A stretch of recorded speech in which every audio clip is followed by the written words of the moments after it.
If you're in the world of international trade, you already know the deal. Paperwork can literally make or break a shipment. So today, we're going to demystify one of the most important documents for getting goods into Canada, the Canada Customs Invoice. So let's be real. Have you ever had that sinking feeling in your stomach when you get the call that a shipment is stuck at the border? The delays, the questions, the unexpected costs, it so often comes down to one single document not being absolutely perfect. We're going to fix that today. Here's our game plan. First, we'll talk about the foundation for everything, the Global Commercial Invoice. Then we'll zoom in on Canada's special form, the CCI, and break it down piece by piece, the header, the body, and the trailer. Let's do it. All right, first things first. Before we can even begin to tackle Canada's specific form, we've got to understand the document that is, without a doubt, the backbone of global trade everywhere. Think of a commercial invoice as the passport for your goods. You know? It's the master document, the official record of a sale that tells any customs agency in the world everything they need to know. What's being sold, who's buying it, how much it's worth, and the terms of the deal. Honestly, without it, nothing is going anywhere.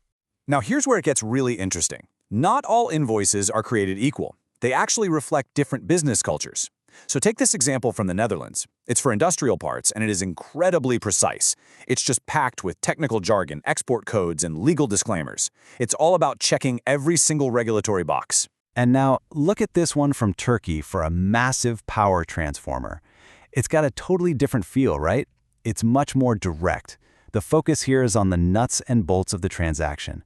The banking info, a reference to a letter of credit, and big, prominent stamps and signatures to prove it's the real deal. So let's put them side by side. The Dutch style is all about technical precision, legal frameworks, stuff like Incoterms. The Turkish style, on the other hand, is all about the transaction itself, making sure the payment is secure and the document is clearly authenticated. Neither one is right or wrong, they just show different priorities in the global marketplace. Okay, so with that global context, let's bring it back to Canada. Why isn't a standard commercial invoice always good enough for them? What makes Canada special? Well, the big problem Canada identified was that all this vital information was scattered everywhere. You had some details on the commercial invoice, other details on the packing list, and then totally different info on the bill of lading. They wanted one place to find everything. And this is their solution, the Canada Customs Invoice, or CCI. Its whole purpose in life is to take all that scattered information and consolidate it into one single standardized format that the Canada Border Services Agency, the CBSA, can process super efficiently. So, do you always need one? For most commercial shipments, yes, absolutely. But the CBSA does cut you a little slack for lower value shipments, that's under 2,500 Canadian dollars, or for goods that are completely duty-free. For pretty much everything else, though, the CPII is the gold standard. All right, let's roll up our sleeves and dive into the form itself, starting right at the top. The header section is what gives customs the high-level, big-picture story of the entire shipment. These first 10 fields are pretty much the basics. Who's the seller? Who's the buyer? Where did the goods come from? What currency are we using? And crucially, the date of direct shipment.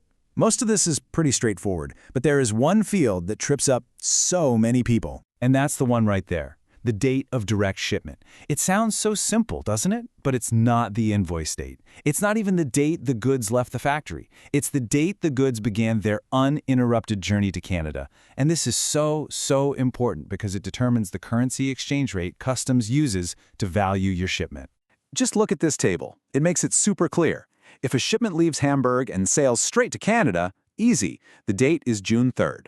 But check out the second scenario. The goods go from Seoul to a port in Yokohama, where they sit for a while before continuing to Canada.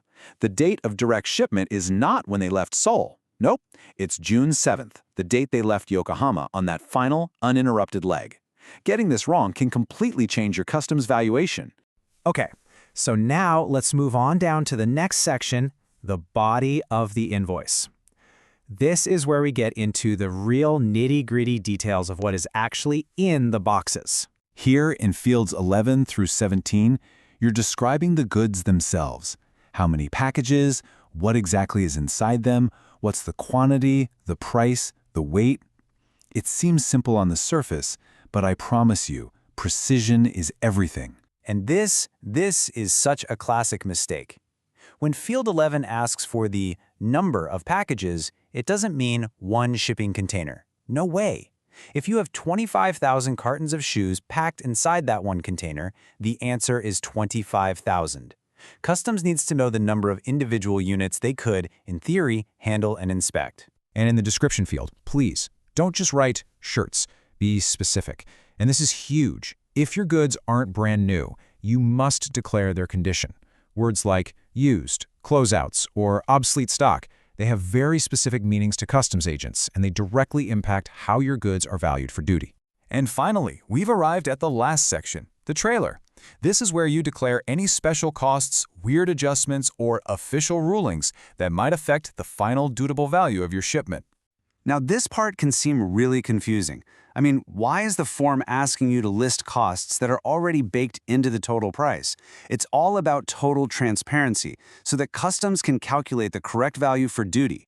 This table really simplifies the rules. See, customs needs to know the exact value of the goods at the moment they started that direct journey to Canada. So things that happened before that point, like royalties or pre-shipment transport, they have to be added to the invoice price if they weren't already.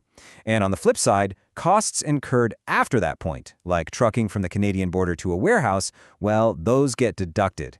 This makes sure you only pay duty on the correct value. And just a quick heads up on the future here. This whole process is going digital.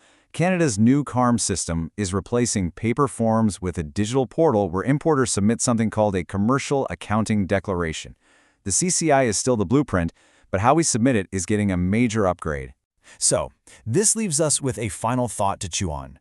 As global trade gets more automated and more data-driven, a single tiny error in a digital field can cause a massive chain reaction of problems. So, in this new world, is getting the paperwork exactly perfectly right more critical than it has ever been?